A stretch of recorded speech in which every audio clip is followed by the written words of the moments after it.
ข้าวย้อนเกี่ยวย้อนม้อนในย้อนห้องความหมันในกอยันปันวิธีพิธีเปิงที่เดินตีเปิงที่เดินเสื่อเสกัมในฮะเนาะสังเกตว่าข้าวพี่กว่าในข้าวย้อนกันโต้กูเศร้ากูขากูปากูนายกูยิ่งก่อใส่ค่ะวันมาได้มาเกี่ยวจริงทั้งโหนายอย่ามาเฮาเลยปีนั่งใหม่เฮาในค่ะเนาะเฮา5ปีน้องในก็เป็นเดือน5ปีใหม่เลยมันกันม่วนๆเกี่ยวเสียวเลยนี่แต่ก็มีดังบนดังซึ้งกูโตกูเปิ้นในเขา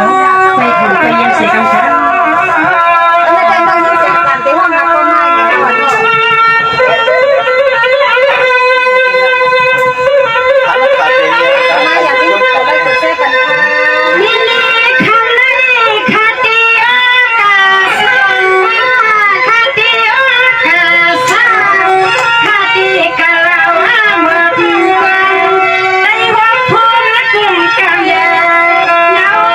ส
องมันมาใช้ก็ผู้ใครที่เสียงขยันเดือดดันที่ยามเสียงขยันก็ยันเดือดดัน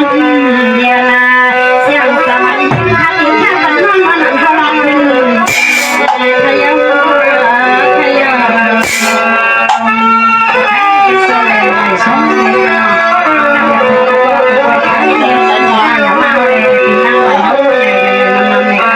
สวยđúng để chơi về năm